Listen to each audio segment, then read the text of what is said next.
Check, check, 1, 2. Hello everyone, I am Veos and welcome back to another Stormworks video.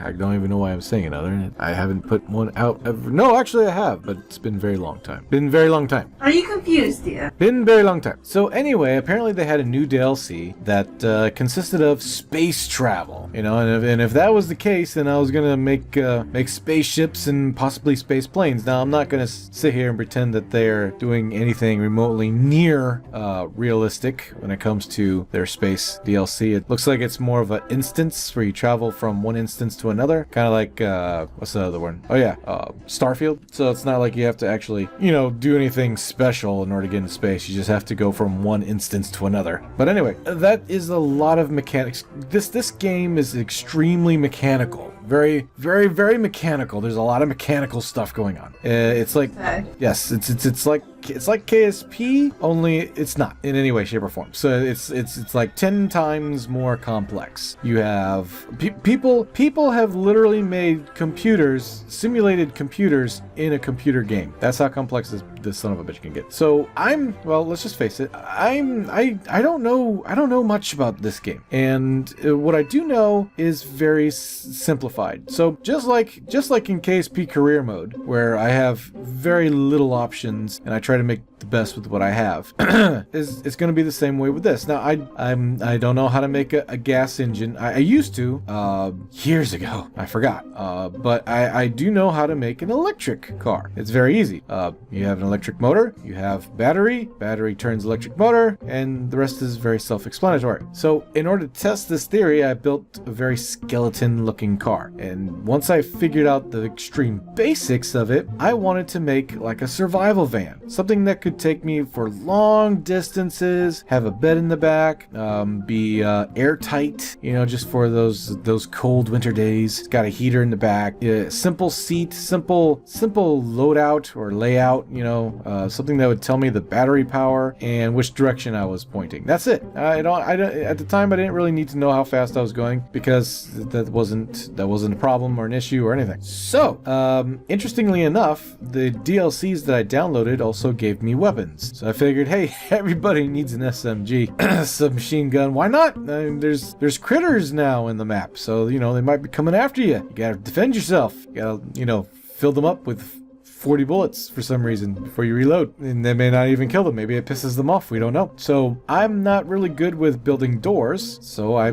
put on a hatch on this van, right? So the first, like I said, the main idea was to simply build a survival van. It was like, you know, it was like one of those hippie vans from back in the 60s. It didn't have anything on it like a kitchen sink or something, but it was meant to recharge itself. It has solar panels on the top and a driver seat, basic loadout, and you know, a little place to sleep in the back. So I thought that was cool, and I just stashed batteries wherever I could. So the Mark I van, basically. I gave it a paint job. I was gonna go for like a military green paint job, but ended up going for more of a desert brown look. But that's later on. I remember when I was done building the Mark II, I guess you could say, with the army green look. When it came out, its ass end was real low, and I was like, oh damn, I forgot to put on springs, I guess, to the back wheels. So you know, I wanted to drive it anyway. I didn't care. I just wanted to go ahead and drive it around, check it out. And sure enough, the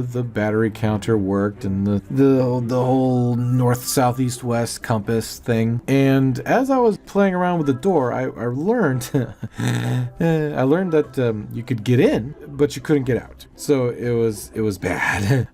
You could get in the micro van, but you couldn't get out. So I was like, okay, well, let me write that down. And then I said, well, while I'm trapped in here, what else could I do? You know what? Let me go ahead and just jump into the water. I'm just gonna go ahead and drive right into the water, or maybe even drowned or whatever. Well, I go into the water, and sure enough, it floats. And it floats good. I mean, the ass end comes up and you're looking down, but it floats really good. I was like, huh, maybe I could turn this thing into a boat, like a little, you know, an all-terrain vehicle, the real all-terrain vehicle, right?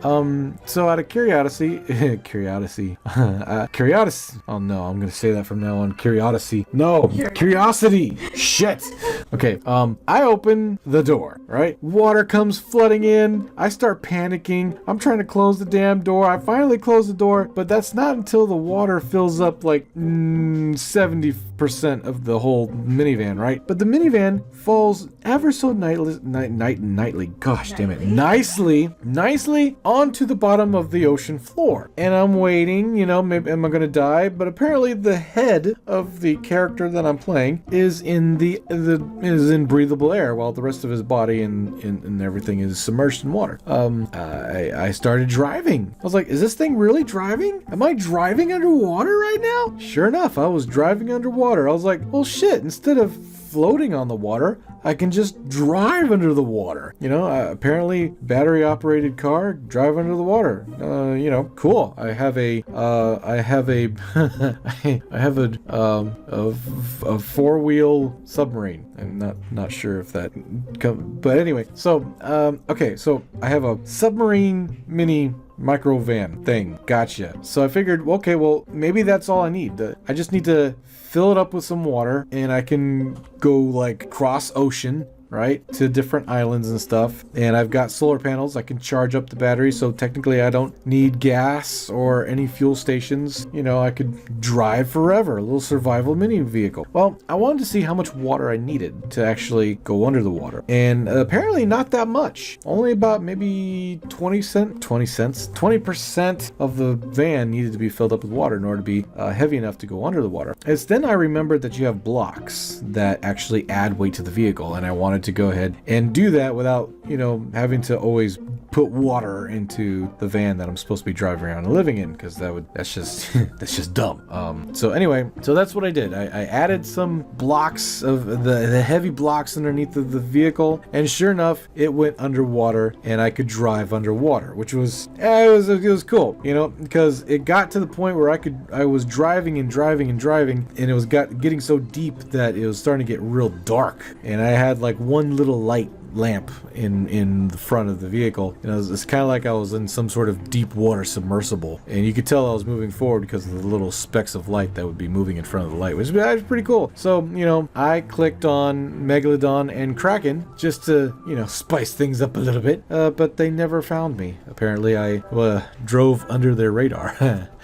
Pun intended. But anyway, so I put the lights on the sides of the van to kind of light everything up around me, just in case, you know, I you know, saw them floating above me or something. My whole purpose is to get from the island that I'm on all the way to that giant desert continent. And the only way I can do that is by hop-scopping. So I'm trying to go from one island to another while I sit there and recharge, right?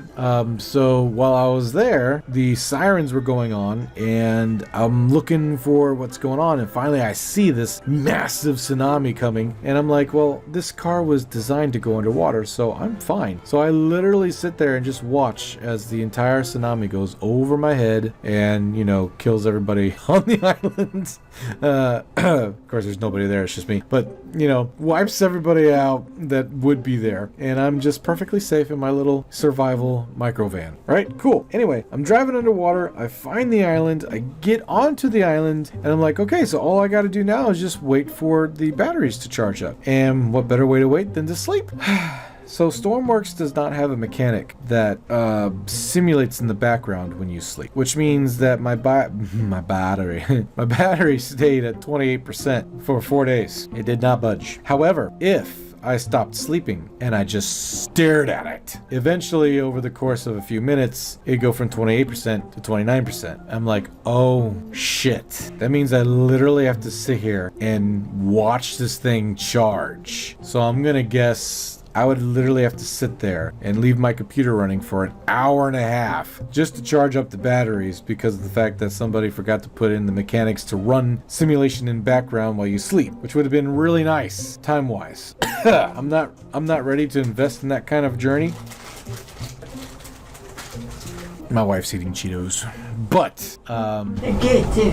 they're good too. But long story short, after you know, and yes, I understand that I can have like video screens and stuff. I'm thinking about doing that, you know, getting little cameras and stuff, whatever. But the vehicle is micro. It's only so big. I can only cram so many analog stuff in there without having to go into scripts and stuff. Because I've done scripts, you know, I've done that. I've built rocket ships before they had the space DLC that had scripts, altitude, heat. I mean, it had everything. It looked like a cool little, almost sci-fi-ish big old screen in front of the pilot. I forgot how to do that, and I wasn't about to try to learn now. The thing is that while the mini micro van is nice, it would be nicer to have like an RV kind of setup. Really small, but you know, for RV. But to be able to get up and walk around. The main thing and problem I had was when I got up and walked around, it unfortunately, because it was so small, my person would glitch through the top of the minivan, and if I was under